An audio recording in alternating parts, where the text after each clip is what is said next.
Mike. What is up, freak bitches, wherever you may be, however you may be watching? Thank you for giving us just a little bit of your time. A little bit of a co-host switch. Jeremy wasn't available tonight, but as you can see on the right side of your screen is that sexy piece of man meat right there with some fresh ink on his back, my good friend. Yes, indeed. Aaron, what's going on, buddy? Oh, man. You know, I've gotten 2 tattoos in the past, like 3 weeks now, and if it weren't for Alex doing her apprenticeship, I wouldn't be able to afford this. But honestly, she's an amazing artist. Anybody in this area, hit up me or Frank. I will definitely recommend her or her tattoo shop. The place is amazing. And I don't know what it is, man, but getting a tattoo feels amazing to me. Everyone's like, it hurts and it burns and whatever. And I'm just like, I literally almost fell asleep while she was doing this today. It was amazing. Well, everybody's got different pain tolerance, so some people don't like it, some people do. Yeah. But somebody who I'm not sure has any tattoos at all, because I've never actually asked the question, I've never thought to, is the Dowager Countess Lady Cora. How are you tonight, ma'am? Good. Aaron, I missed the brick wall. Not gonna lie. Yeah, I got to get my stuff put back together before I can be on. And now, honestly, I don't think I'm going to have the brick wall either when I come back because I've rearranged my apartment. Oh, okay. You see, what's You up? could always do a green screen, but yeah. You know what, Good to have you here, Aaron. I was going to. I just didn't have time to set it up because, you know, a little bit of behind-the-scenes stuff here at The Harsh Truth. What you guys are actually seeing right now is if I just move my desk, I'm looking right in Aaron's direction. Yeah. And all that stuff back there is Jennifer's crafty area where she does all of her stuff. And the door to my backyard. So so you guys are getting a little bit of the behind-the-scenes look at The Harsh Truth, the whole setup we have here. But, you know, there was a little bit of breaking news that we need to talk about. Ruh-roh. Beep, beep, beep, beep, beep, beep, beep, beep, beep, beep, beep. Breaking just probably about 30 or 40 minutes ago, as I was starting to get stuff set up, is when I got a bunch of notifications about this, is Scarlett Johansson has settled her lawsuit with Disney. Now, obviously, this is all just now happening. It's 5:30 West Coast time, so it happened. It was announced way late in the afternoon there. So they're probably going to spend the night, or maybe even the next 24 hours or so, deciding on exactly what details they're going to let out. But this is a big deal because this lawsuit had really made a lot of people in the industry choose sides. And when the people in the industry are choosing sides against one another, that's no small thing. I mean, they've already got this thing going on with the what is it, the AAIC? I forget what it's called. I know John Campea has been talking about it a lot the last couple of days. Something that if it actually leads to a strike, will stop all movie and television production. Oh, no kidding. Yeah, so it's actually kind of a big deal that they kind of squash this thing now, so there wasn't any more animosity. You know, what I'm reading right now, and this is courtesy of The Hollywood Reporter, you guys can go check this out over there, is that they have settled for the breach of contract lawsuit over the star's Black Widow payday. And I'm gonna read a few excerpts from the article here, because again, this is breaking. I didn't really have time to put all this together. You said you're on The Hollywood. And let me go to the Black Widow picture while I'm reading some of this. Let's see, it says the explosive suit filed by the actress in July claimed the studio sacrificed the film's box office potential in order to grow its fledgling Disney Plus. I don't know if I'd call it fledgling, but whatever. Yeah, at this point, no. Yeah, Disney countered that Johnson was paid $20 million for the film. There's way more to it than that if you're signing on to a big movie. But yeah, I mean, it's a contract, man. Yeah. The settlement brings to a close the back-and-forth PR battle that pitted the CAA rep star versus the studio for the past 2 months and was poised to have dramatic implications for Hollywood's major studios. Let's see. It says Johnson's cause received support, and I'm getting a fancy football update, which is kind of good because I just scored points. But including Jamie Lee Curtis, people that supported her were Jamie Lee Curtis, Marvel's own WandaVision star Elizabeth Olsen, and movie-making mogul Jason Blum. They all spoke out on her behalf. Her complaint, Johnson said that the Marvel tentpole had been guaranteed an exclusive theatrical release when she signed her deal. She alleged that her contract was breached when the film was released simultaneously on Disney Plus and theaters. I mean, honestly, I don't know how anybody at Disney couldn't have seen that wasn't going to happen. I mean, you had to know that the box office was going to take a hit, but that's just, I don't know why they wouldn't just see that, but that's just me. Obviously, the coronavirus pandemic wreaked a lot of havoc on Hollywood over the past 18 months. Black Widow was one of the many big-budget movies, including Warner Brothers' Wonder Woman and Disney's Cruella and Jungle Cruise movies that bowed simultaneously on streaming and in theaters. But to date, Johansson is the only major star to sue. There has been word, and we talked about this probably about a month or so ago, I think, Cora, that... the girl who's in Cruella, Emma Stone, was considering her own lawsuit against Disney. Was she really? Yes, she was. We don't know if that's actually going to come to fruition. Maybe Disney's already made a little bit of a deal off the books with her. They probably offered her a check to make up for the difference, so they didn't get. I would imagine before it got to that point, they were like, "Hey, why don't we do this?" You know what I think is funny is we did mention that day that she has already signed on, or they are moving forward with the Cruella 2. So maybe that was the deal. Is they were just like, we're going to go ahead and we're going to greenlight the sequel to this now in an effort to try to satisfy you if you don't sue. So maybe that's how they worked that out. I don't know. But according to the complaint, Disney's move not only increased the value of Disney Plus, but it also intentionally saved Marvel and thereby itself. What Marvel itself referred to as a very large box office bonus that Marvel otherwise would have been obligated to pay Miss Johansson. Yeah, that's probably part of it. Let's see. Now that the settlement has been reached in Johansson versus Disney, the question looms: will the actress ever work with Disney again? Johansson has no other deals with Marvel, but she does have a deal with Disney for a film adaptation of its Tower of Terror theme park ride. She also has at least one project in the works with Searchlight, which is a part of the Disney fold. Searchlight is actually Fox Searchlight, and was part of the deal when Disney bought all the Fox stuff, all the Fox Entertainment stuff from the Fox group, a year ago or so, something like that. So there's no, we don't know yet exactly what the terms of the settlement were, but it's pretty big news that the settlement happened. Yes. That's very, very important, because if this thing would have drug out any longer, it would have been not only terrible for Disney, I mean, because Disney's already taken a couple of gut punches anyway. I mean, we go almost every week we bitch about Bob Chapek and some of the shit that him/Disney is doing. I don't know who that is. He's the CEO of Disney that took over for Bob Iger when he stepped away. Bob Chapek was the guy that was running the parks division of Disney. Okay. And so a lot of decisions that he made in relation to Disney parks that were terrible, a lot of people didn't like, but for whatever reason he got promoted to chief executive officer. And he also quite abrasive with like the creative visionary side of Disney? Like he just wanted to run it like a business? That's one of the things that's been the sticking point, is that the way that Bob Iger handles the talent is very different than what has been the standard in Hollywood for almost the entire existence. It's fucking Disney that people have bonded with and are followers of and love and cherish. Yeah, Bob Iger was very much, and really is, I mean, he's still on the board of Disney, so Bob Iger is very much involved. But Bob Iger was one of those guys who gave the creative people a whole lot of power. And that's one of the reasons why, let's face it, I mean, the reason why we have the MCU is because he basically gave Kevin Feige and some of these guys a blank check and said, go make me some kick-ass stories, and they did it. Whereas Bob Chapek is one of the people who's putting a lot of like pencil pushers and bean counters in charge of creative stuff, and that's usually where you go wrong. But I don't know. Maybe he'll figure it out in the long run, and it'll all work out. I don't know, but it's not looking good. It sounds a lot like the difference in a like an NFL or an NBA team franchise when the ownership changes, and you have someone that does a lot of great work with it, and another one will bankrupt it. Well, the change isn't the big deal. It's the differences in how they run it. Again, Bob Iger gives a lot of creative control to Feige, to Favreau, to all the people that make these films and create these stories. He basically lets them do their thing. He does what, and to use your analogy, he basically does what a good sports owner should do. He signs the checks and lets the sport people run the sport. He handles the business. They handle the product on the field.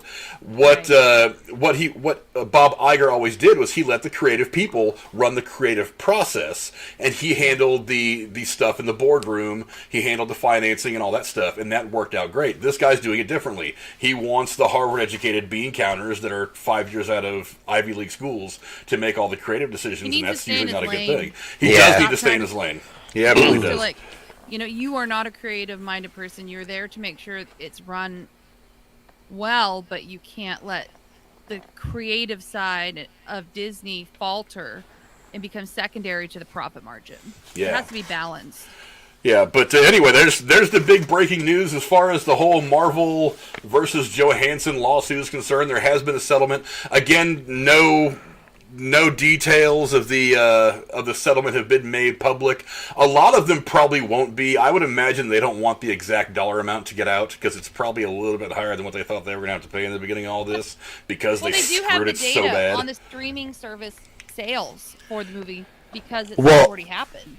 So she should be able to figure out what her percentage would be. Well, yes and no. So the percentage of sales on that aren't going to count anyways. You got to think of it differently than.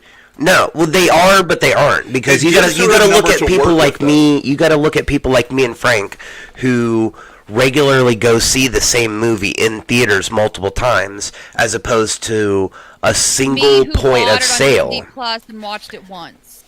Well, watched it once, but you have the chance to watch it 30 or 40 times without paying for it. Without paying extra. So those extra ticket sales and everything. If you buy a movie, you buy it, you have it forever. You don't have to keep paying to go see it in theaters and like. So do you think I don't know. in her favor or not? I think the dollar amount that they probably end up paying her would probably have been in her favor, but I don't know. It's just it sucks that it had to happen, but it did definitely have to happen. I'm glad she got her money though. Do you agree it happened fast?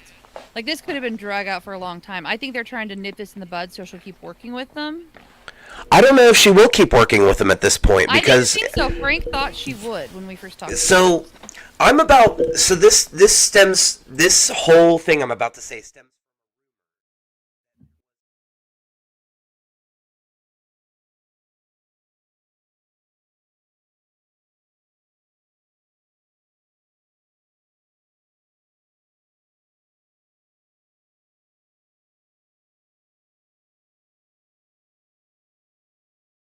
Mm-hmm. I have to wonder. That was a rumor, though. I have to wonder if that wasn't some.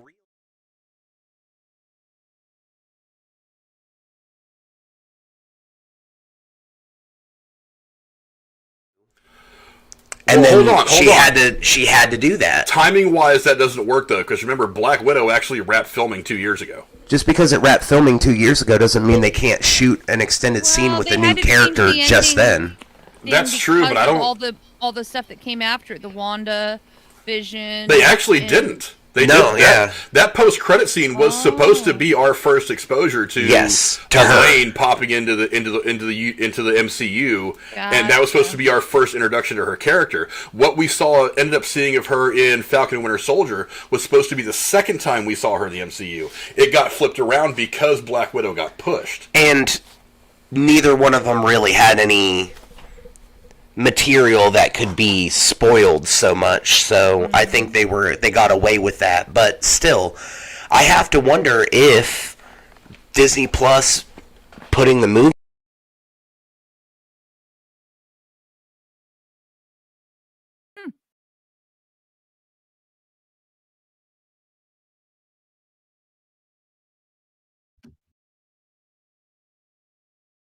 and that's the end of her career with Disney. I wouldn't blame her, honestly. It'd be disappointing because I don't want to recast. I know they're going to bring back Black Widow at some point, but maybe she will get over it. Maybe they gave her a little extra in the that's what I'm hoping.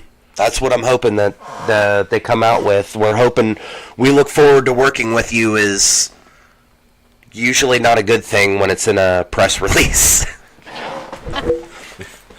Well, I mean, like I said, like the article says in thr.com, you guys can go check that out, the Hollywood Reporter's website, is she does have stuff in the works with Disney. It's not Marvel stuff. Well, I know. That's what I'm saying. I'm thinking that it's likely she's finishing out her contracted stuff because it's in the works, but she's probably already got that written in.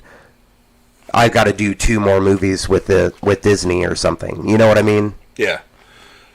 I mean, like I said, the terms of the settlement are going to be kind of interesting.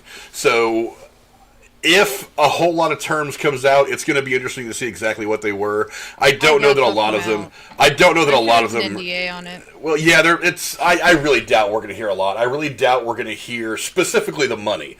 I don't think Disney is. Look, best case scenario for Disney was this thing gets taken care of quickly and quietly, because it got really bad for them really, really fast. And everybody who was choosing sides in this whole thing in Hollywood, the vast majority of them, especially the bigger name people, were all choosing to side with Scarlett Johansson. So Disney did not have a lot of support on this in the industry. I don't think they would have gotten a lot of support anyways. Sorry, go ahead, Cora. Oh, it's okay. I was just gonna say, at the time when we talked about it, this case represented like a labor issue for me in contracts.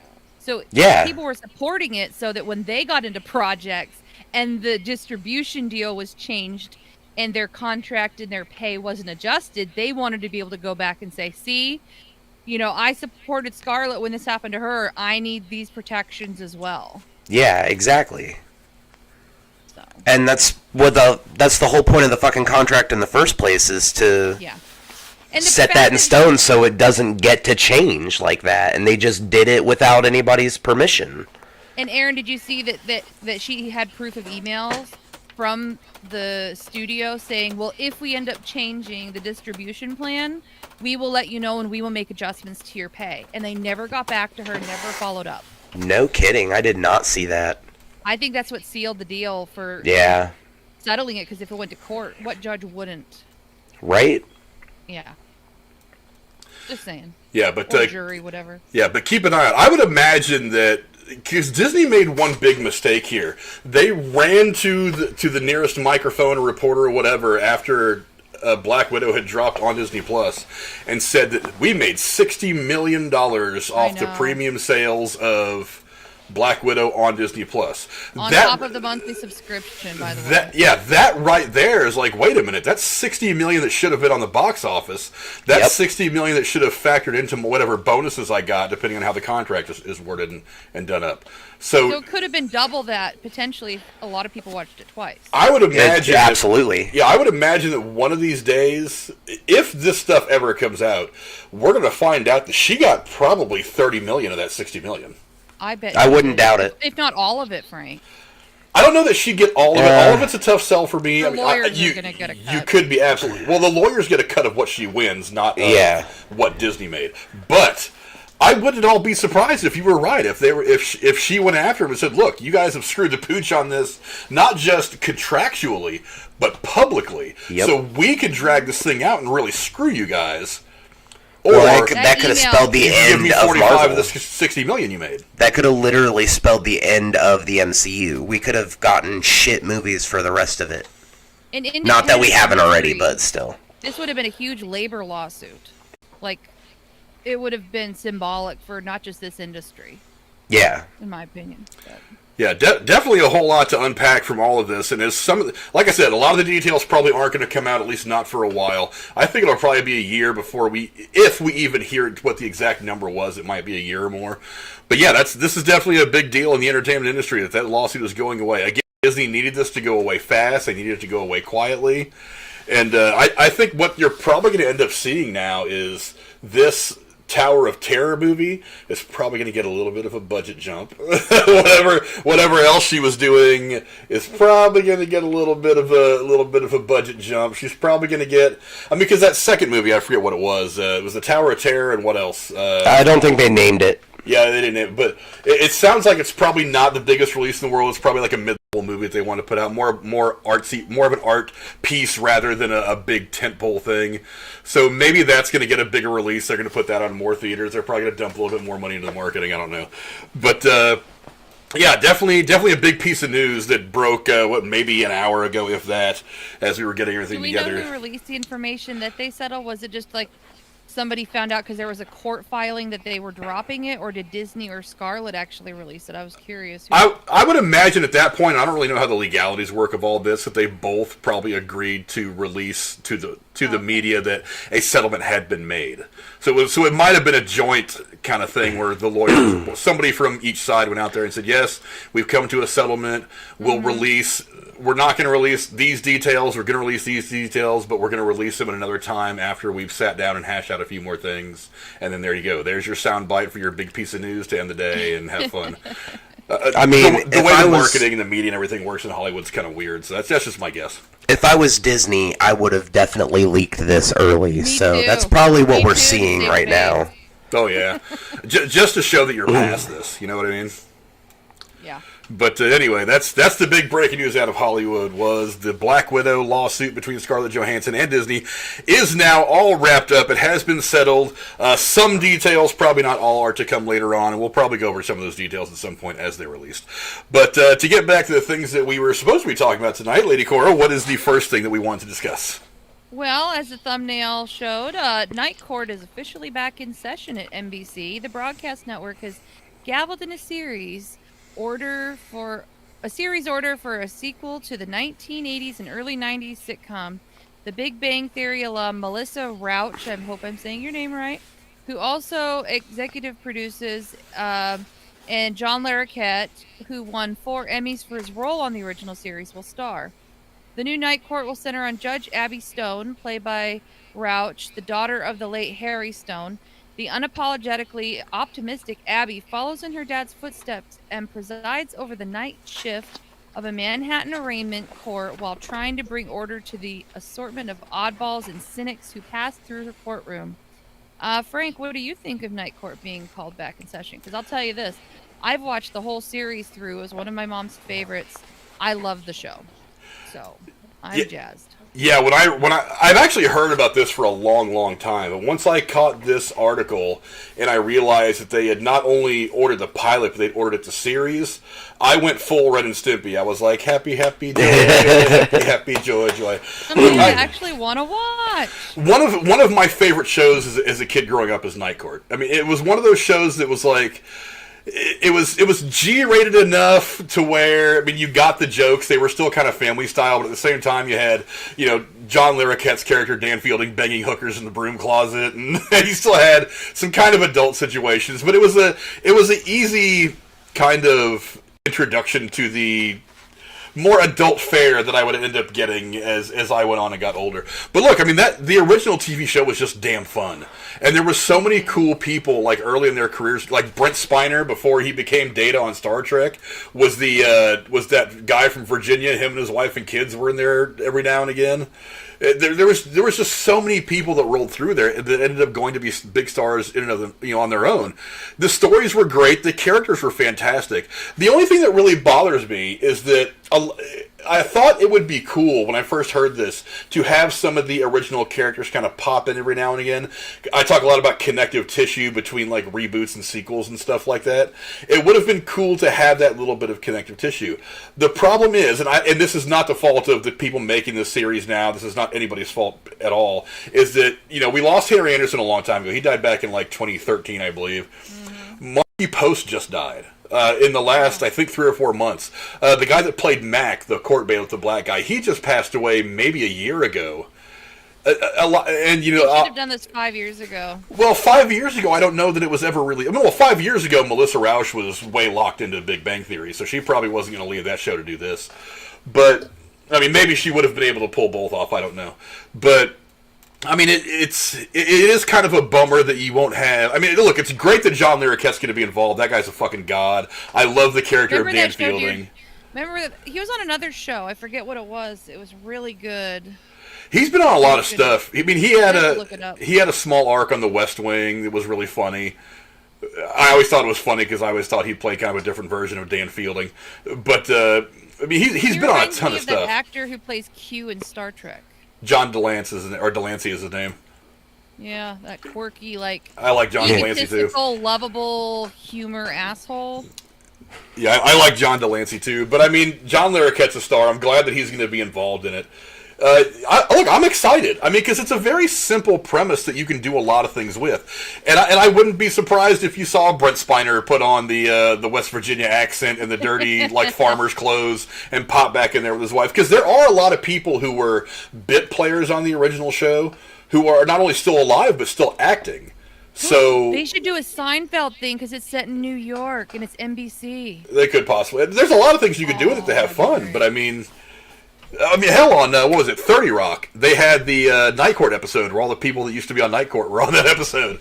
So I mean, so you could probably do something similar with this. I don't know. All I know is I'm very, very excited. This was one of my favorite TV shows when I was a teenager, and I wasn't overly fond with the last episode. I thought it was, even for like a goofy comedy, it was a bit kooky for me.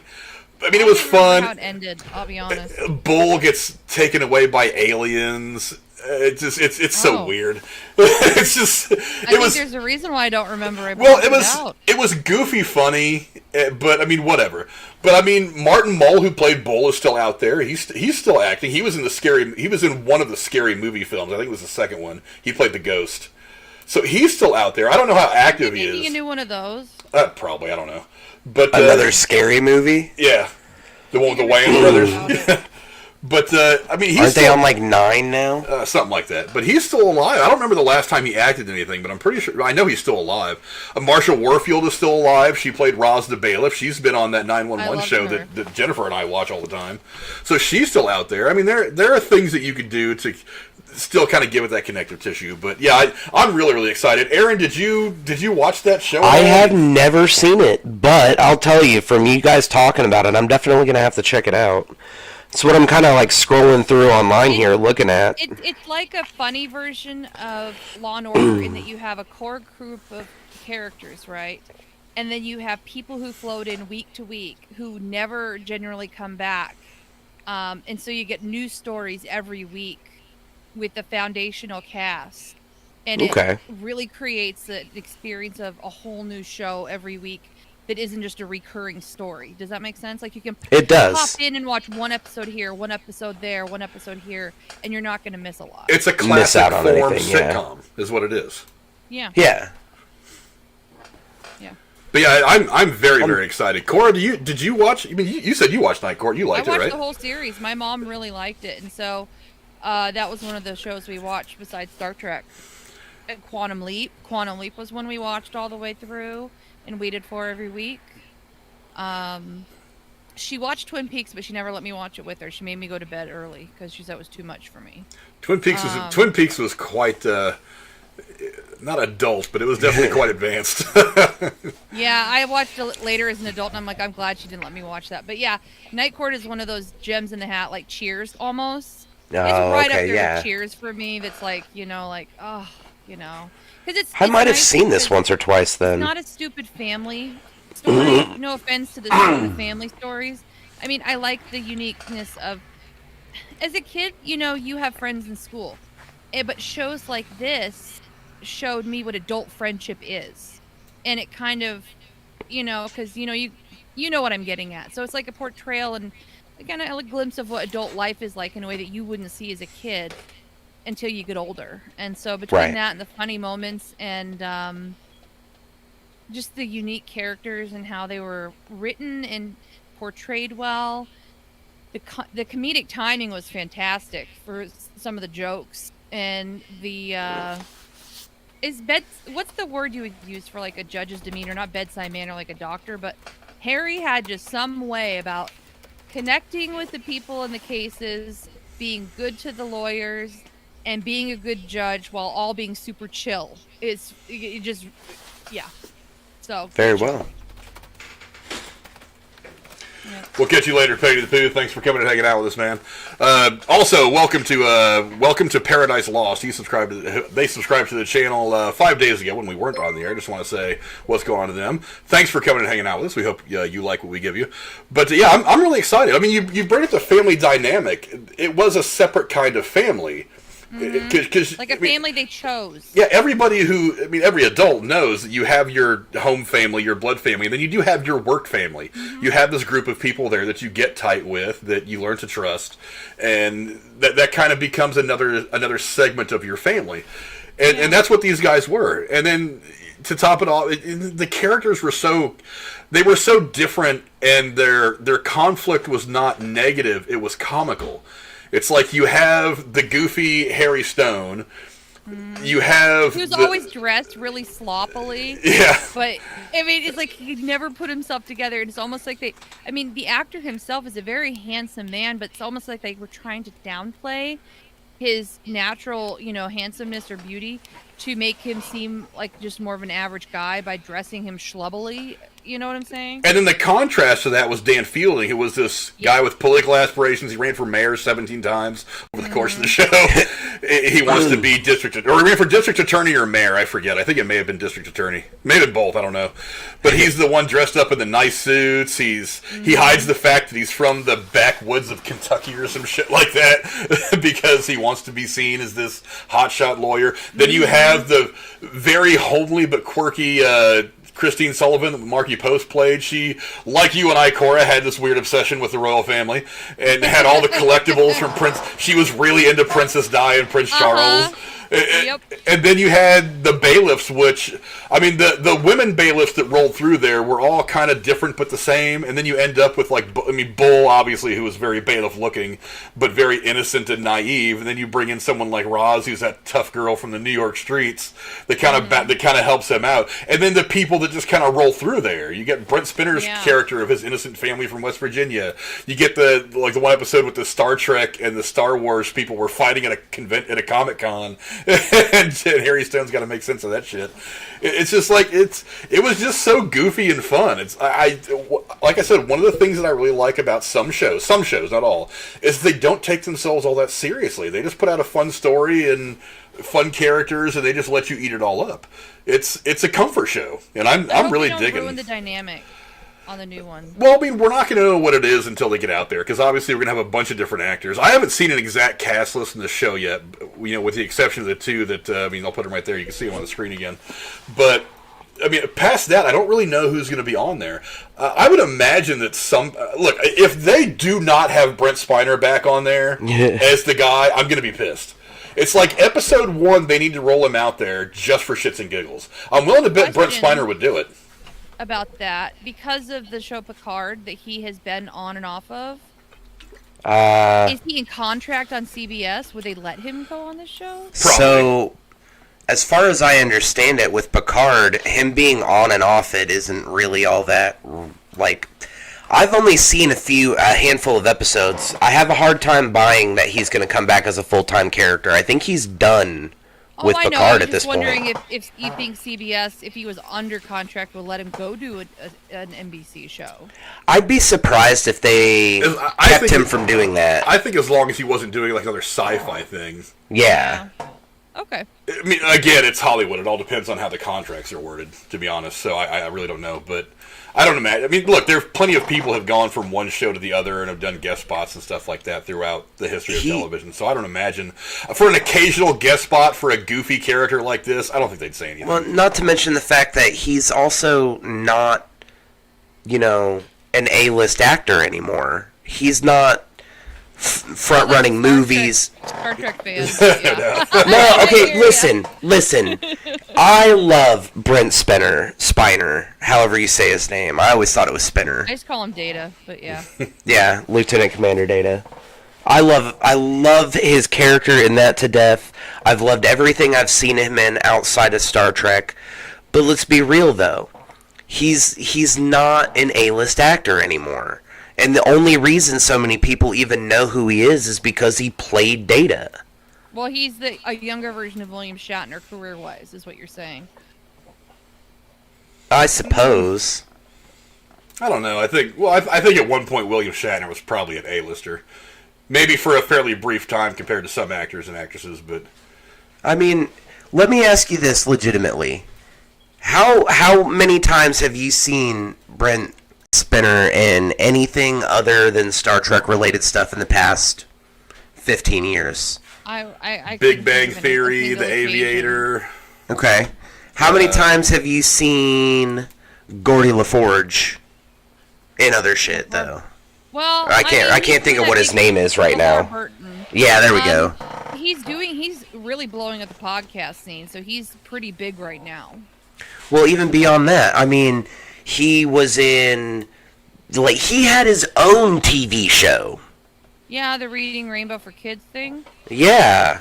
On PBS, yeah. And he comes into a whole bunch of other things all the time still. And I hate to say this, Brent Spinner didn't really age that well in comparison to some of his castmates. I don't think anybody ages this well when you're talking about 40 years. I mean... Well, and especially if you think of him as an android of someone who's not supposed to age, that kind Yeah. Great. Yeah. Not even just that. I mean, Patrick Stewart doesn't look like he's aged a fucking day. He just has good... Except for the DNA. fact that he doesn't have his hair he drinks the anymore. blood of unicorns, but let's Except not he go doesn't down have this his path hair right now. anymore. We're talking about Night Court. Fair. But no, it would be really cool to see him on there. I mean, I'm going to go and watch this entire show probably tonight or tomorrow. It's fantastic. I haven't even been able to find it. Look, I thought it would be on Peacock. No, it's on, so I can get it on Vudu, it looks like, and then they also have it on YouTube. They have some episodes on YouTube. I've seen... And it's on Prime as well. Is it on... Yeah, but you got to pay for it on Prime. Yeah, well, I'd have to pay for it regardless. There's no...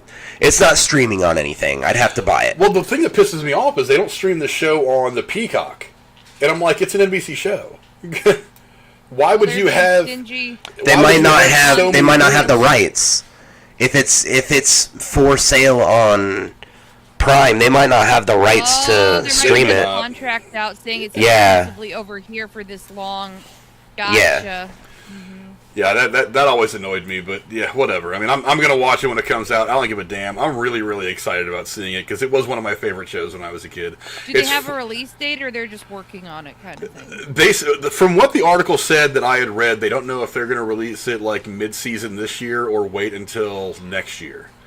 I'm hoping they release it sooner rather than later because I'm eager to see it. But I also want them to make sure they're putting out the best product possible. So if you have to wait till 2022 to put it out, by all means, wait. Make sure everything's written out right because it's Melissa Rauch and her husband's production company are the ones that are running it. And this is something that I think even before The Big Bang Theory ended, had started to get some traction, and they were talking about, because as that show was coming to an end, they were talking a lot about some of the projects that the people that were in that show were going to move on to. And that's a show I've never watched. It's funny. It's funny for what it is. But, and this is one of the things that I had heard of. Talks about How I Met Your Mother. Never saw that one either. That was okay. I thought it was kind of funny. But, yeah, I mean, and this is so I've been hearing about this since about the time that The Big Bang Theory went off the air. It's like this was something that she had had her eyes on and wanted to do, and I'm glad she put it together because I'm really, really eager as to what we're going to see from this series. But anyway, Aaron, any final thoughts on the She was the super smart one, right? One of them.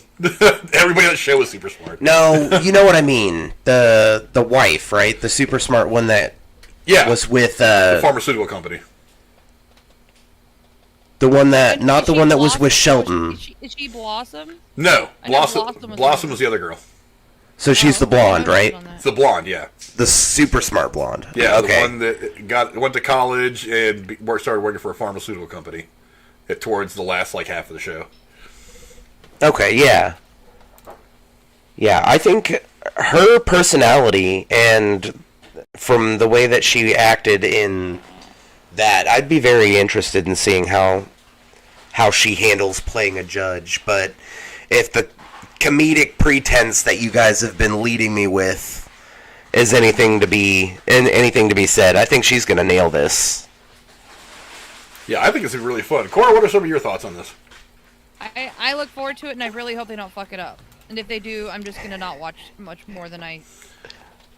if it turns out to be not a very good follow-up, and it's going to ruin Night Court for me in a way, I'll just leave it alone.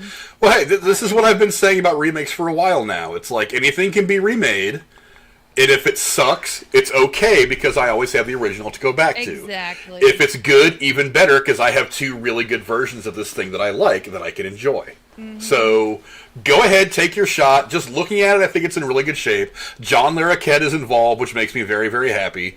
Look, I'm ready for this. I have a very positive feeling about this thing, is all I'm saying. I But hope anyway. they give it a good shot more than just like one season too, and don't just like go well. Well, they ordered a full season, so we're going to Yeah. get a full season. Not saying that they won't cancel it 5 episodes in, but they did order a full season, Yeah. and they've already done some filming. I mean, you can see right there, her and John Larroquette have already been on set doing some filming. Yeah, So set pictures and they've everything. they've already got some stuff on camera that I guess they like. So the studio's confident in it. So it's probably going to come out at some point. Hey, I'm happy. I'm glad. Bring this out. I want to see it. I'm very, very confident. But obviously I care about what you guys think. So go down in the chat. Let's see who's in the chat right now. We had Lady Cora, obviously. Really Mysterious was in here at the beginning. I don't know if he's still here. What's up, Really Mysterious? Not here. So bad. So sorry.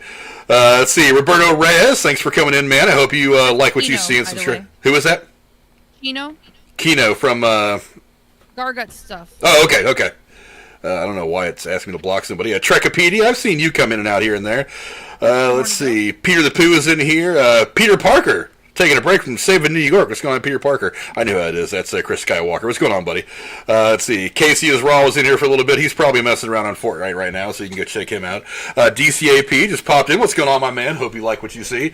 But yeah, I care about what you guys think. So go down in the comments below and let me know what you think about the new rebooted Night Court getting a full season order from NBC.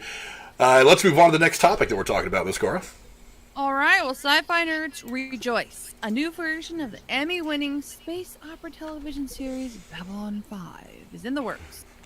The CW has put in development Babylon 5, described as a, quote, from the ground-up reboot of the critically acclaimed 1990 series from original series creator J. Michael, I'm going to fuck this up, Straczynski. I think you got it. Good job. And Warner Brothers Television.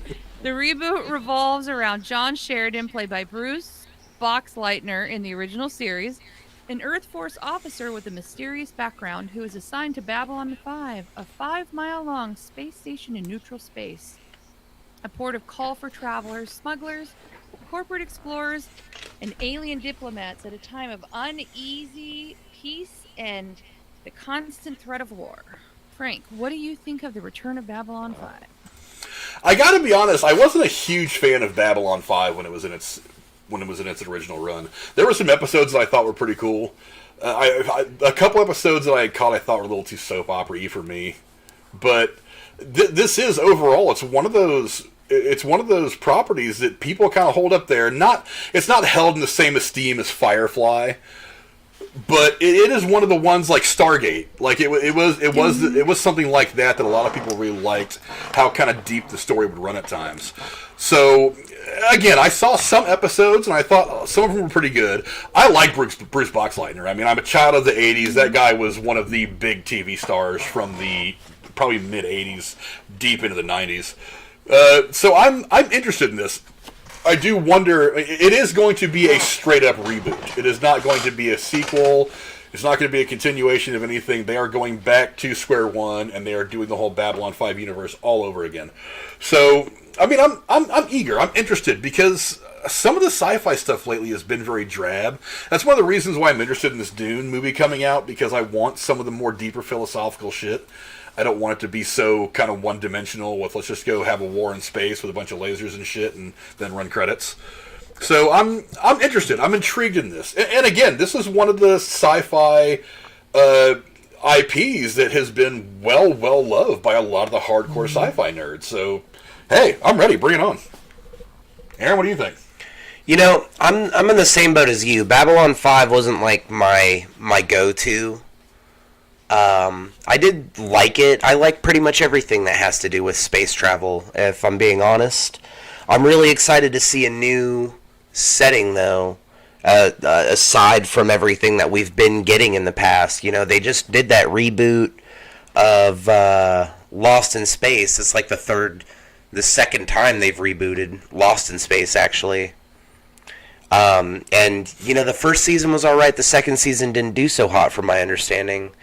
But then you got to look at other things too. Like we've got Picard, we've got, you know, this new animated Star Trek that's freaking amazing.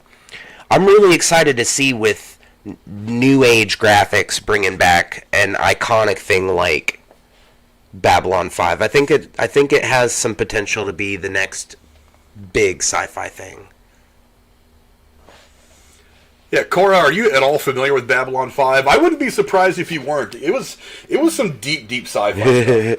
I'll say this. I've seen a couple episodes. You know when you're dating somebody and you really love them and they're crazy about something, and so you try to get into it for their sake. That's why Jennifer watches half of the shit that I watch. She's just trying to be nice. You get into Babylon 5. I watched 3 episodes. Is this the one where they say frack instead of fuck? No, that was Battlestar Galactica. Yeah, that was Battlestar Galactica. Yeah. And I'm getting these mixed up because in my mind, I like those are the Battlestar same Galactica. show. Yeah. Babylon 5 was a lot more like Voyager than anything. Then I don't know if I've ever seen it. I mixed the one I thought it was the one that says frack. So Yeah, that was Battlestar. Battlestar Galactica, the newer one with Katie Then I would Sackhoff, say which I is a very don't good know series information on its on own it. too. I don't know about this one then. Yeah, again, I like the idea of going back and doing a straight up reboot, because it can often be hard to pull a sequel series off. It's like the Night Court thing we were just talking about is one thing, because I think comedy is a bit more forgiving. But when you're getting into Babylon 5 has a lot of really deep lore, a lot of history. It's got its own really deep mythology. It would be very, very difficult to do a straight-up sequel with all that stuff. I don't recall if the show got canceled or if it actually had an ending. Aaron, do you remember? I feel like it got canceled, because wasn't it... I feel like it was on FX, but I feel like that was also too new of a station for it to have been on FX. Might have been Fox, wasn't it? I forget. I think if it was Fox, it definitely got canceled. Yeah, Fox is terrible about canceling their shows. I don't think it did have an ending. I think it did like 2 or 3 seasons, and that was it. It ran from 93 to 98. And well, it doesn't say on IMDb. Let me go back to. But yeah, again, it's one of those things. The hardcore sci-fi fans are going to be really, really excited about this, because every once in a while, these really philosophical looks at science fiction and space travel and stuff like that, they do really, really well. I mean, look at how the science fiction community looks at something like Blade Runner. Like, when the first Blade Runner came out in the early 80s, that went way over a lot of people's heads. Yeah. Hardcore sci-fi fans are all about it. And then in time, people's kind of thinking kind of caught up with it. And then after you get into, like, deep into the 90s, maybe even around 2000, people were looking at that movie as one of the greatest science fiction films ever made, even though it didn't really get much love when it first came out. But I'm still trying to find if Babylon 5 was canceled. Let's see. It says blah blah blah. You're saying speed. Oh, that's the setting. Sorry, I was reading the wrong thing. Season 1, Season 2, Season 5. Actually, I'm guessing it looks like it kind of just like ran its course. So I'm guessing they had actually made plans for Season 5 to be the last one. Yeah, at least that's what I'm reading. There's nothing in here about it being canceled, but whatever. I mean, I get 5 years is not a bad run for a TV show these days. I mean, the fact that The Simpsons has run for 32 years is nothing short of amazing. But I mean, 5 to 7 years for a show, that's about the max anymore. What I'm seeing on here is that it was almost canceled at the end of season 4, and then they wrote season 5 to be the end. Oh, okay. So I don't think they had intentions of season 5 being the cutoff. But it had an ending. But it had an ending, yeah. Okay, it had an ending. So that's the important part. But yeah, I mean, going back to the beginning and telling the same stories from a different perspective, that's not a bad way to go. I mean, that's what J.J. Abrams did with his Star Trek stuff. He just went back to the beginning and told the story of. I mean, he gets really involved with Captain Pike, which I thought was really cool because Bruce Greenwood's one of my favorite character actors. And then you end up retelling the story with Khan, and then kind of telling a bit of an original story in the third one. But yeah, it's something you can do. I think there's some pretty creative. I forget who was actually involved with writing the show. I think it may. God, what were the names? Is this the one that had the 2 writers from Agent Carter? Are we talking about Marvel's Agent Carter? Yeah. I don't believe so. You know what, I don't have my notes in front of me. I didn't bother printing them up, but I'm on the Wikipedia for it right now. I'm not seeing. I remember looking at the names and thinking to myself that those were some people that had some pretty good success. See if I can pull up my notes. But the file I requested has been deleted. Well, I don't want that file, so go away. But yeah, I mean, it's, look, again, going back to the well and doing something different. Hey, go for it. And again, this has kind of a built-in fan base. There's going to be a lot of people that want to see exactly how this works. Mm-hmm. I don't know why it won't let me on there. So let me get into Docs on my thing. Where's my Google Docs? There it is. Switching back and forth between devices. So forgive me if I'm being a bit of a douche. I'm not seeing any writing information here listed anywhere. Let's see, Nightcore, Babylon 5.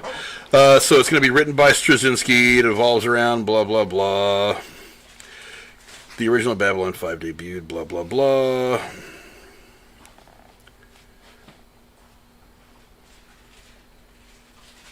You know what, this wasn't the article that I was thinking of, so it doesn't actually say, I don't think.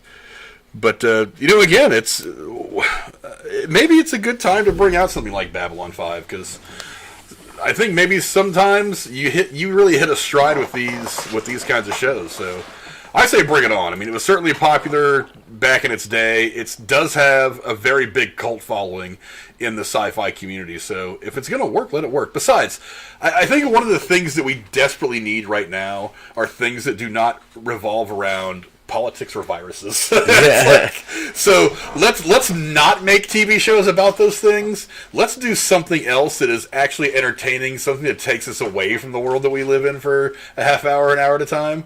I am all for that shit. So it might just be great timing for this. Who the hell knows? But anyway, Aaron, what are some of your thoughts before we move on to the next topic? Yeah, I'm right there with you on this. I think this is the perfect time for a new sci-fi series to hit the field, and I'm honestly excited to just see more space travel and everything, honestly. If it wasn't this, we needed something. I like Picard well enough. It doesn't feel like what I need it to be, you know? Him and his style of everything as captain and all that shit goes. It was great for the TV series that they have, but it wasn't quite the adventure stuff that I needed. I think this is the opportunity to be our next generation of space travel based television series again. And I'm really, really, really excited to see this on an actual network. So Nice. That's all I got with that. Yeah, Cora, what are some of your thoughts on bringing back Babylon 5? Well, it was quite popular, so maybe it will not only introduce people like me who never watched it, bring interest to it, but also maybe it'll bring attention to the original series for people who want to go back and see it. So I'm guessing a lot of people will be going back and rewatching it between now and when the new stuff comes out, just to catch up or to see what it's all about. So that'll be nice too. Yeah, I've struggled to enjoy a lot of the new TV stuff that has come out in at least the last couple of years. It's like I was telling what was it? I think it was last week. Me, you, and Jeremy. I think before the show, we're talking about the potential for a Tiger King season 2 coming out, and I just flat out said Which if it neither Jeremy nor I have seen to begin with. Yeah, well, I mean, and honestly, I said it then, and I believe it now. I think the main reason why I got wrapped up in that show is because it was early in the pandemic, and they weren't wanting you to leave the house, and I had nothing better to do. That if I was able to get out and go see a movie or do whatever, that I might not have gotten into that. Still haven't. This is something that sounds like I can get into. It sounds like it's something that can be useful for the populace right now. Kind of, because we need an escape. That's one of the things I like about movies and TV is they're that small escape from the tedium and the horrible day-to-day life that sometimes you got to deal with. And this could be it. I mean, 'cause there's so much politics, virus, whatever crap going on. We need the escape right now. And something like this could be the escape. So I say bring it on. But the important thing is, what do you guys think? Go down in the comments below and let us know what you think about CW bringing back Babylon 5 with one of the original creators of the show. Go down in the comments below and give us your thoughts. Lady Cora, what is the next topic we're going to talk about tonight?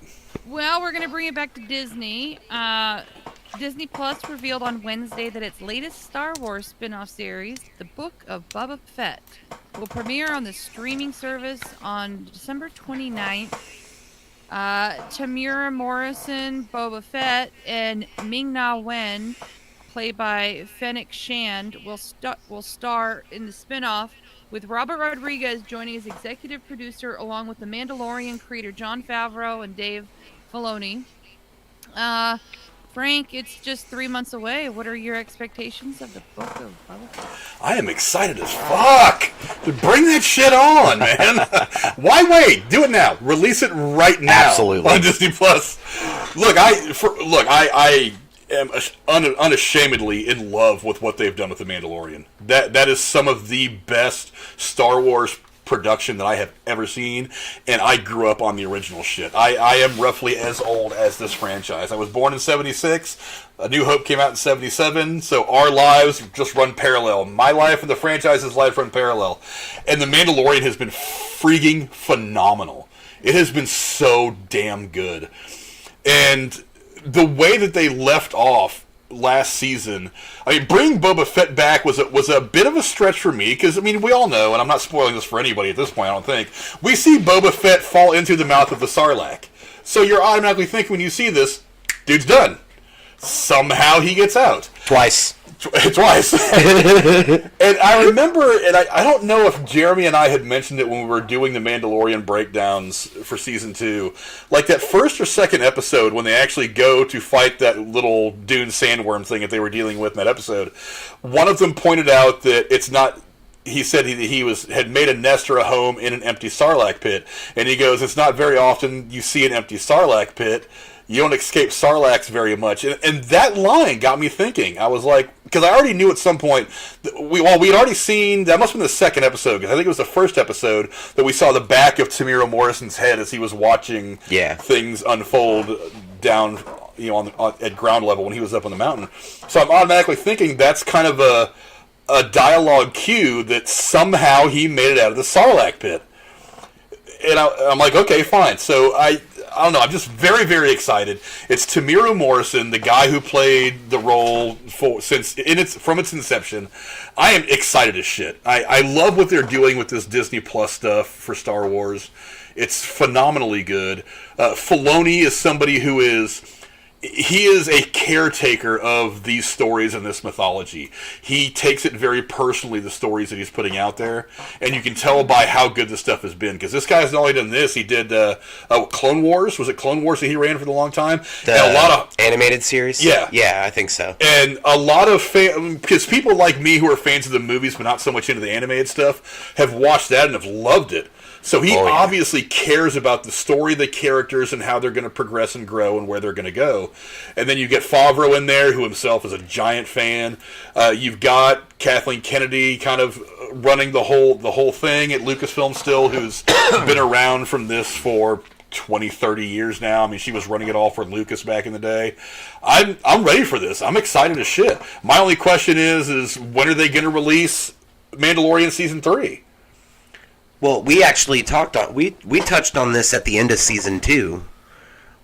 I'm fairly certain this is Season 3. No, they've already come out and said that the Book of Boba Fett and Mandalorian Season 3 are two separate things. Did they really? Yes. Fantastic. So that's the big question, because it's unlikely to me that they're going to release one while the other's still running.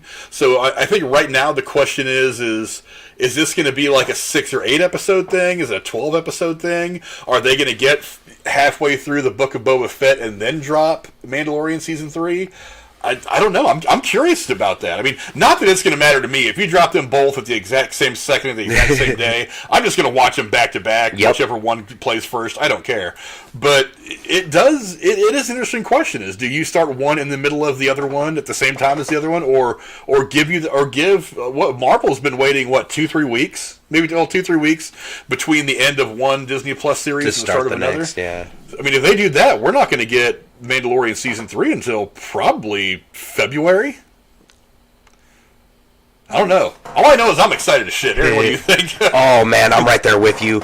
The Fett Man, are you fucking serious? Since the second they dropped that post-credit scene at the end of Season 2, I've been ready. My body is ready. Boba Fett was the most badass.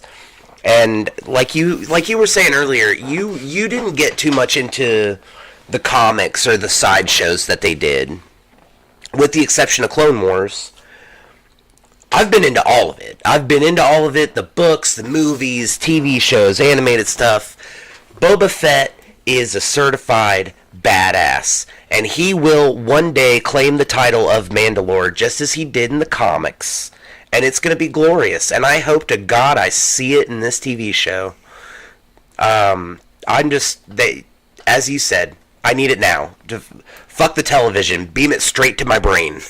I don't giggle like a schoolgirl at much, but I've got the picture up on the screen right now of that final scene of him sitting on Jabba's throne with Ming-Na Wen right behind him holding that jar of what I assume is slurp juice from Fortnite. I'm not sure what it is. I saw that scene, and like my heart started racing, and I was getting a little giggly. I was like, "Holy shit! I want to know where this goes." And when it comes across, it says the Book of Boba Fett is coming, or whatever it said. I was like, "Holy shit, dude! This is so phenomenal." So fucking ready. I have been ready since that moment, dude. I can't believe they had that whole scene was awesome too. We're going to get to see Jabba's palace again. Come on. This is going to be fucking amazing. And everything that it set up with the stuff that was happening over the course of Season 2. The Darksaber. Yep. The who's going to control, the Mandalorian, whatever. I mean, It's like, all that is setting up to a big fight between Mandalorians. Yep. And somewhere in there, we still have to answer the question of, what about Baby Yoda? Well, I don't think we need to answer that question for a while. He's with Luke. But we know from the movies that he's not with Luke for very long, obviously. Yeah, because Grogu's got to come back into it at some point. Yeah. Because honestly, he's half the show. I mean, now I would be okay if they transitioned away from the Baby Yoda stuff personally, but I mean, and went down this path of that inner struggle between the Mandalorian warriors for control of whatever, to whoever the king of Mandalore is, but it would be Mandalore honestly, himself. You still have to. At some point, you have to bring Grogu back because he is a very important part of how the bounty hunter has evolved and grown over these first 2 seasons as a character. Right.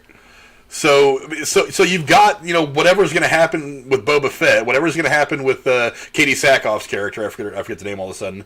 And then you've got the Ahsoka Tano. I mean, is she going to come back in at some point? We know she's getting her own spinoff. She has to come back. I mean, I think she's going to be involved at least 1 or 2 spots in a small way. They but she's getting her own show, so maybe they won't involve her all that much. What show was it that she was in heavy? Rebels? Yeah, Rebels, I think is what Wasn't Fett in Rebels too? What's that? I'm pretty sure Fett was in Rebels too. I didn't watch pretty Rebels. sure they I met. watched a little bit of Clone Wars. I didn't watch anything else. I've never really been much into the animated stuff for Star Wars.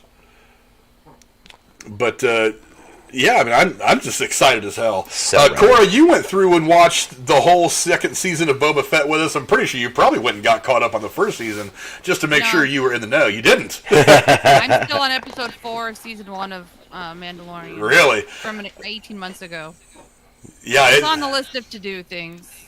Honestly. In all fairness, and I have to give Cora a lot of credit, we've given her a whole lot of homework to do on movies, and she just, chunk by chunk has been trying to take it out. She finally burned through all the MCU films. Marvel movies, I remember, yeah. She's not bad. She's grinding it out as much as you can without, your eyes melting out of your head. That's a Saturday afternoon for me. And I have a husband, a puppy, a job, and friends and family, and cook and run my household and sleep.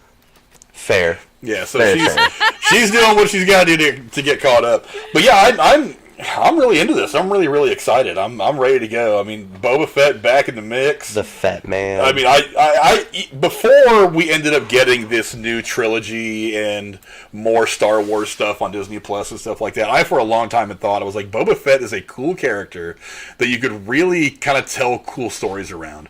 And I know the expanded universe stuff, the books, they went into a lot of stuff that has since become Star Wars Legends. So it doesn't some of it's Legends, but everything that the animated series did, all of that's canon. Everything animated, all the TV shows, all the TV shows and movies are canon. Yeah, but the books and comics are not. Yeah, but I've only watched a little bit of Clone Wars. I haven't. I think I made it deep into like season 2 before I just kind of got pulled away and never went back. Yeah. And so I don't know where Boba Fett fit into any of the other animated stuff. Even if he did, I'm not sure. I really feel like he was in Rebels. I can't remember for sure though.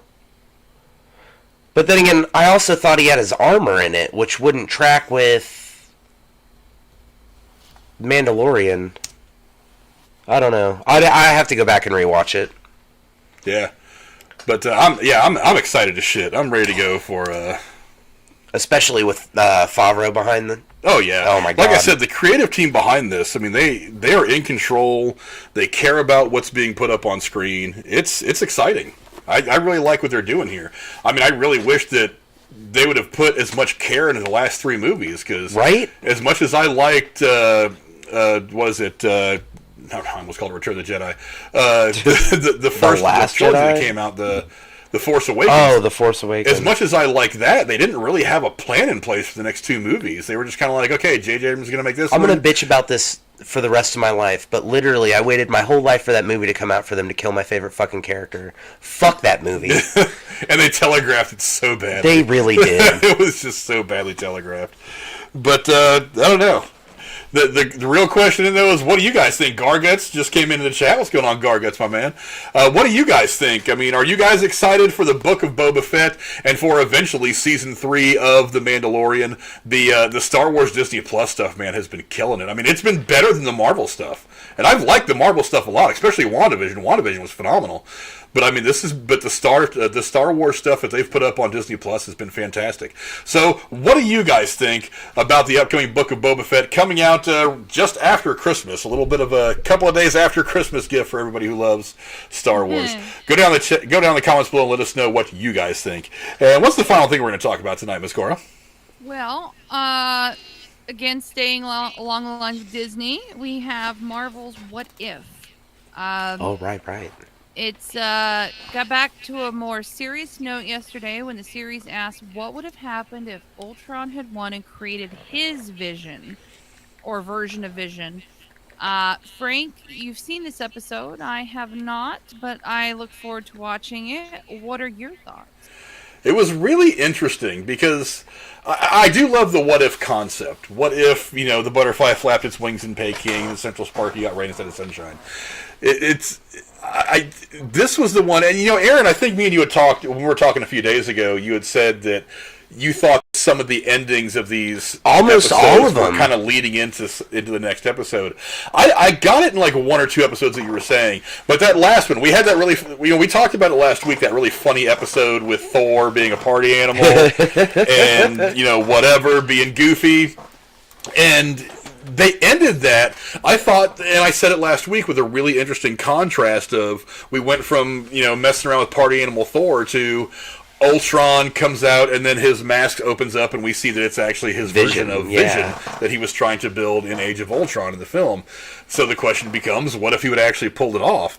And they made it pretty clear. I mean, this episode did something that at times they have not done over the course of the series. They've drastically affected, with one little what if, how the universe could have evolved in the Marvel cinema, in the Marvel universe. It's like the first episode, didn't like it because it didn't really change anything. The episode with Killmonger, didn't really like it because it didn't really change anything. He did the exact same thing he was doing in the movie, just took a different path. This one really trips things out. And I know, Corey, you said you haven't seen it yet. Did you get a chance to see it, Aaron? No, I haven't yet. I don't know what day it drops, so I just check every now and again, and I see it on there. They drop watch Wednesdays, it. so I usually drop it. The concept of this show sounds interesting. Oh, it's so cool. They drop every Wednesday. Usually I watch it as soon as I get up Wednesday. I actually get a chance to watch it until this afternoon. But this one, it goes pretty far.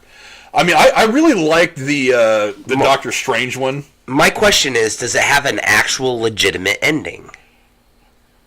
Yes and no. Yeah, see, Well, they're all ending on these weird little cliffhangers. Well, hold on. This one is very different because I don't know how much I want to spoil. I'm gonna watch it the second I get home. Oh, wait, the wall that exists between the Watcher and everything that's going on in this series gets broken in this episode. No shit. And we've now got, and this is a bit of a spoiler, and I won't go too much past this, but we've now gotten to the point where the Watcher is now kind of, he hasn't yet directly affected the outcome of anything.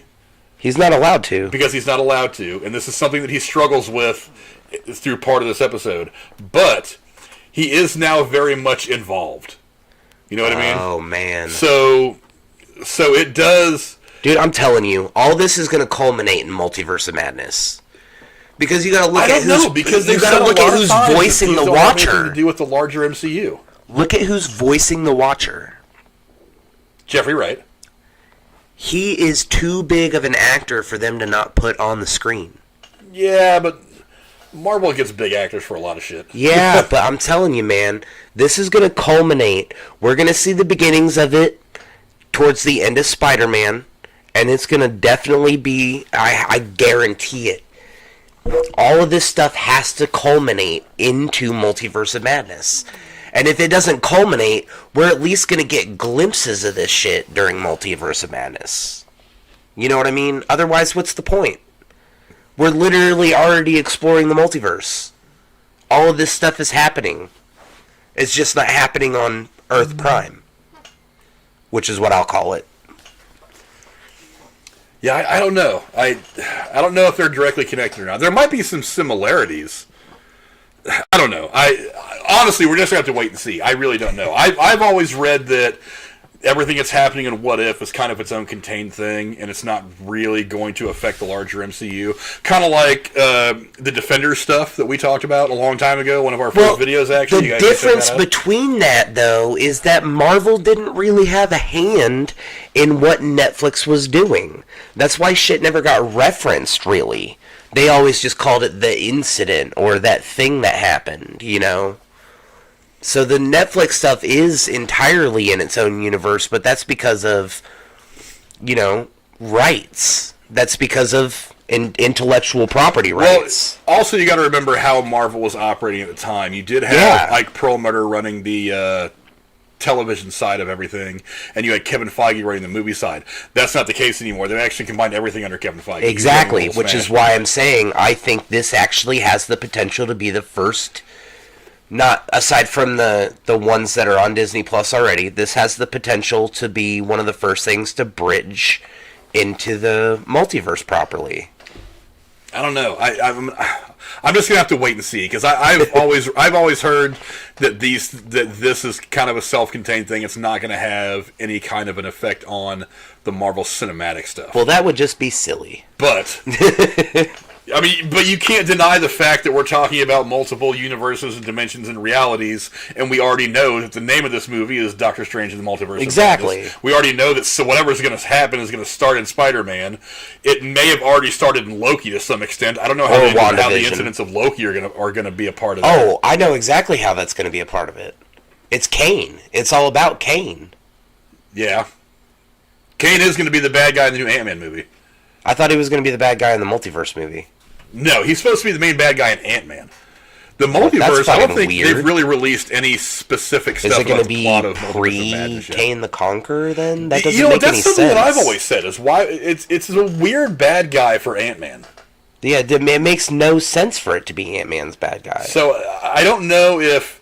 And I don't think they've even really started filming that movie yet, to the best of my knowledge. So maybe it is going to have some spillover from whatever happens in Multiverse of Madness, which we know is actually, I think they've actually wrapped filming on that by now. I thought they said that Kane the Conqueror was the bad guy in Multiverse.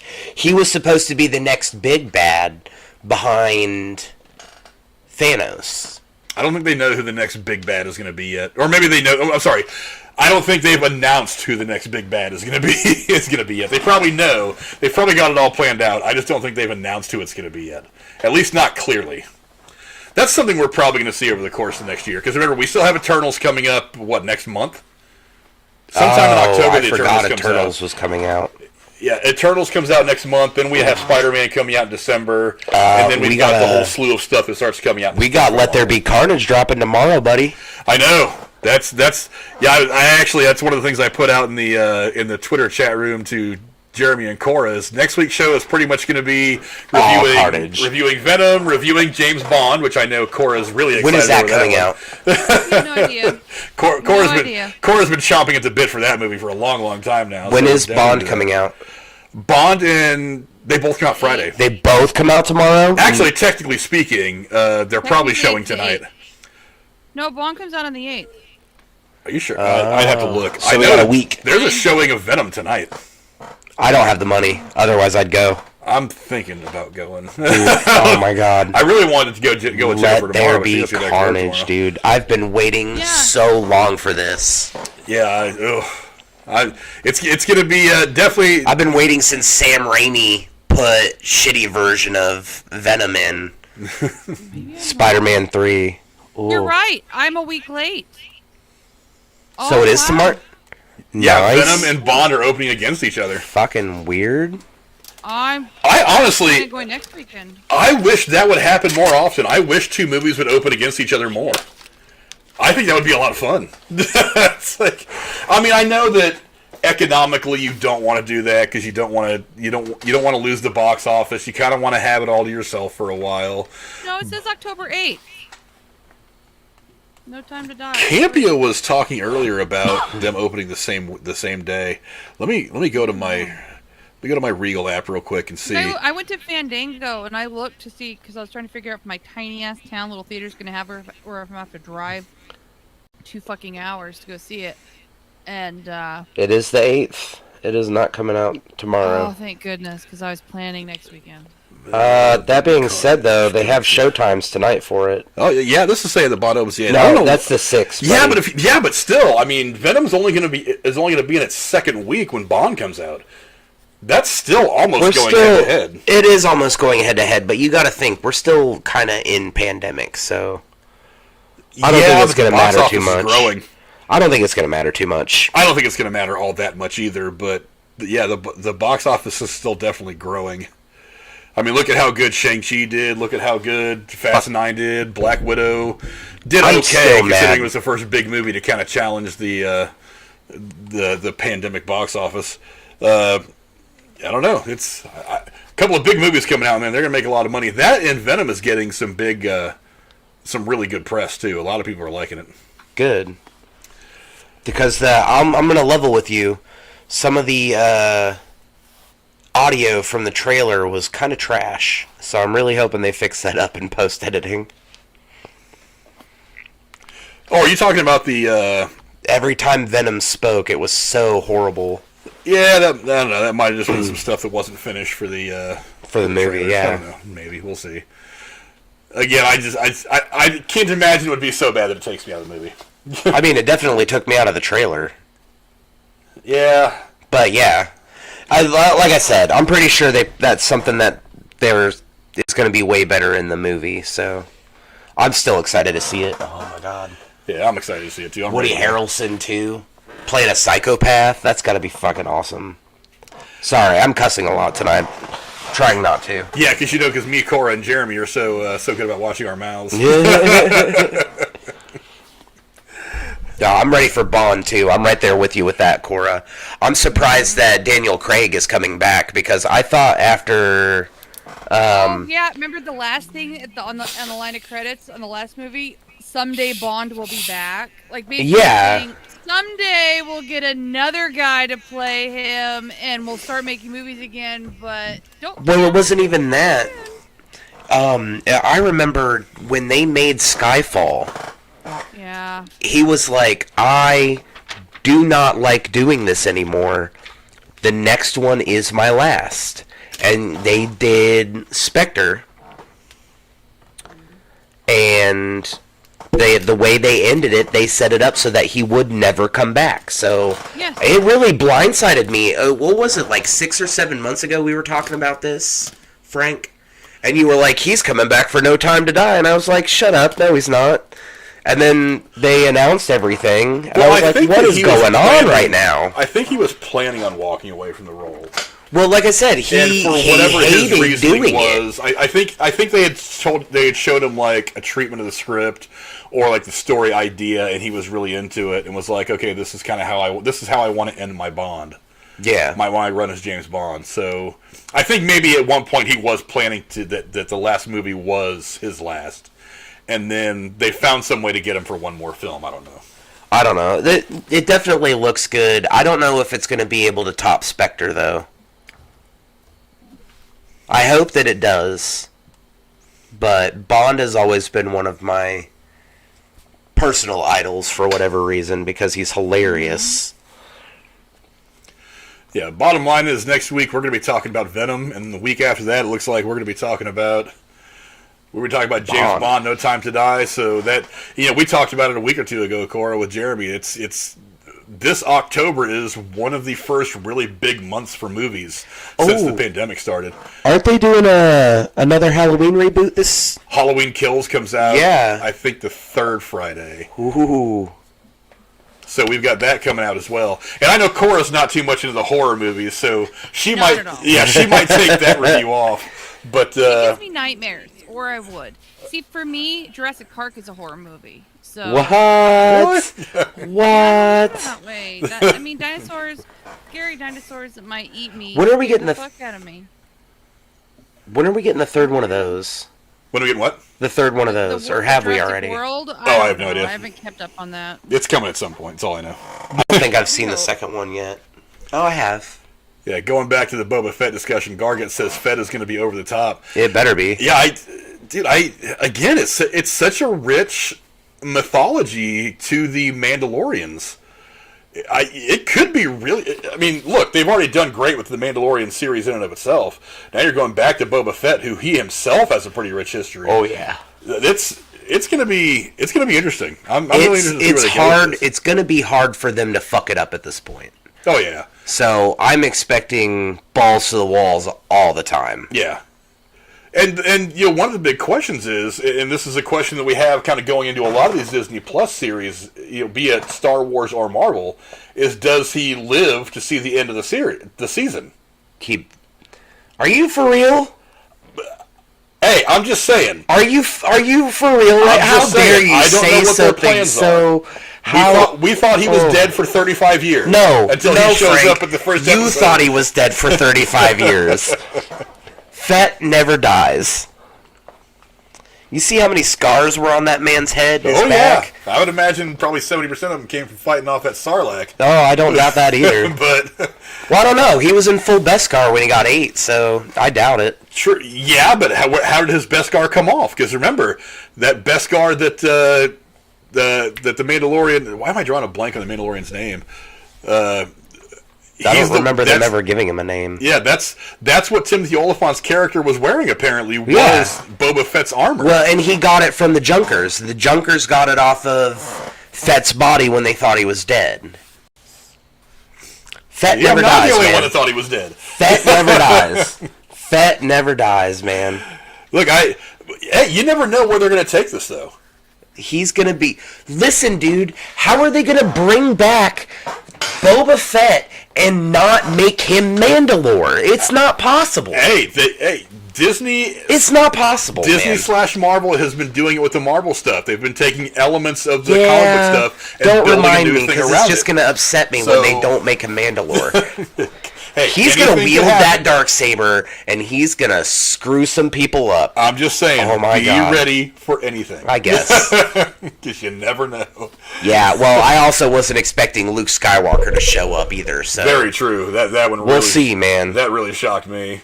That whole scene. I've actually gone back and watched that scene about several times since then, and I was like, how the hell did you do this? But, yeah, that's that's going to be something pretty tight to see. Yeah, I'm really ready for that one. So bring on December 28th.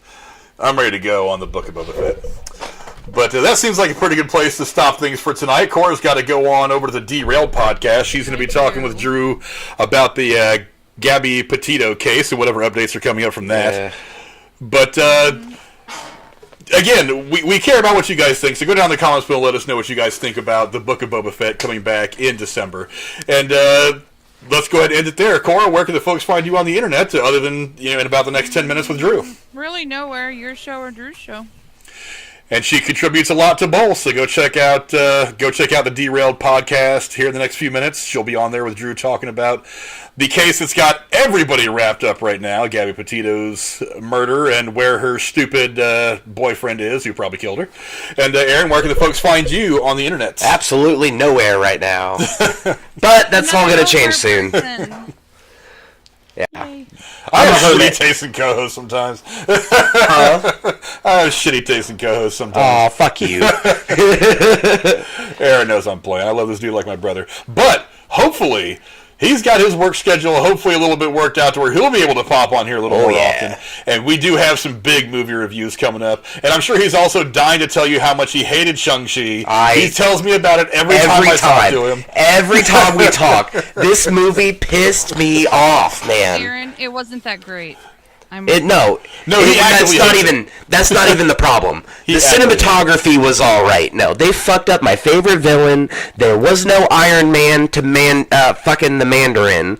They completely ruined the rings entirely, all because they don't want new space jewelry. The only redeemable quality of this movie was Fin Fang Foom.